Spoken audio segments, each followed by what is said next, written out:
What is going on, everybody, and welcome back to another episode of the Classic Chronicles, man. And on this episode, I'm going to be giving you my spoiler-free review of Michael. So let's talk about it, man. The King of Pop. The man really needs no introduction. Iconic performer. His personal life. Embroiled by controversy, but still, that does not take away his ability as a performer. Probably one of the most iconic acts of all time, and they do not call Michael Jackson the King of Pop for nothing. With that being said, this movie uh, will make you feel like you are at a Michael Jackson concert, especially during those scenes um, where he's performing. Man, Antoine Fuqua did a good job. He's one of my favorite directors. Training Day, among other great films. But this was a biopic.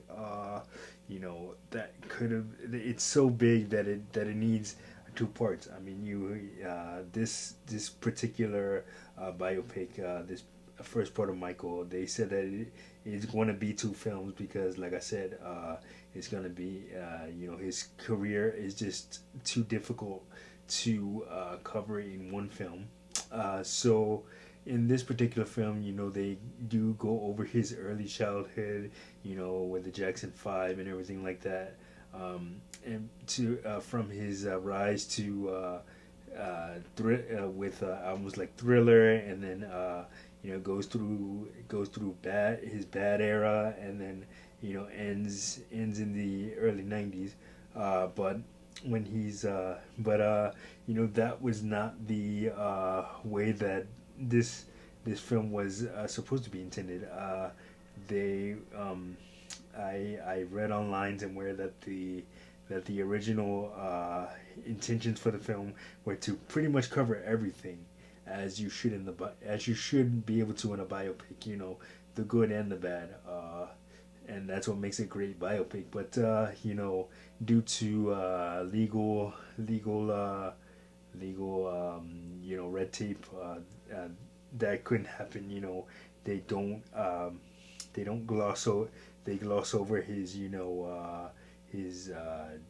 all his allegations of child abuse and stuff like that, and due to one, I guess one of the settlements in the lawsuit said that he could not said that no child abuse could be depicted, and the people that he abused couldn't be allegedly abused, I should say, couldn't be depicted in any way, shape, or form. So that's why they had to leave everything out, and also, what's glossed over in this film is his of course they cover his career with the Jackson Five, but they do not cover his first three solo albums before Thriller. They kind of gloss over that part of his career, and his collaborations with Quincy Jones. Uh, Quincy does make an appearance in the movie, but they don't dive too deep into that, which is a huge part of his career, especially during like the early '90s, where remember the Time music video, that was all Quincy Jones. So you definitely have to. I definitely would have loved to have seen more of that in the movie, and have them dive deeper into his collaborations with Quincy Jones, and although they do show him, although they do show you like show him shooting Thriller, the music video, they don't dive too deep into like the behind the scenes stuff. Thriller being the most expensive video at the time, and then at the time that it was created, and then the whole thing with Vincent Price taking a flat royalty fee rather than being paid royalties off the song, which to me, looking back in hindsight, somebody should have explained that to him that if Vincent Price was able to, assume if Vincent Price would have had taken royalties off of the song Thriller, then rather than being paid a flat fee for his work on the song, that man could have been a multi-billionaire million times over, man. But hey, but no, man.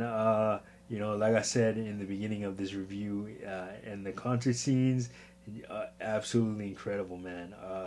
There was when I went to see it, there was people like getting up and dancing in the theater. It was absolutely insane. The and then I saw somewhere online where this woman was like actually passed out, like she was in at a Michael Jackson concert, and like it was insane, man. Like that just shows you how iconic and how and his impact not only on music but on people's lives, man. So yeah, and then hopefully they do a part two, covering his later life and stuff like that.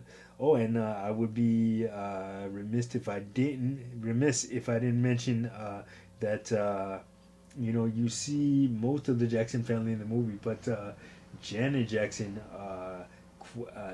declined to be portrayed in the movie, so they don't mention Janet in the movie, which is crazy. But hopefully in part two she does get a mention, because she was part of his comeback in like the mid '90s, and stuff like that. But you know definitely a really good movie. If you're a fan of Michael Jackson, definitely go check it out. Uh, and if you're a fan of music in general, man, it's just a really good biopic. Uh, Definitely check out Michael. Michael is in theaters now. But anyway, that is gonna do it for this episode of the Classic Chronicles. Like, subscribe, share. Don't forget to hit that notification button so you don't miss a video. And I, of course, will see you guys in the next one. Peace.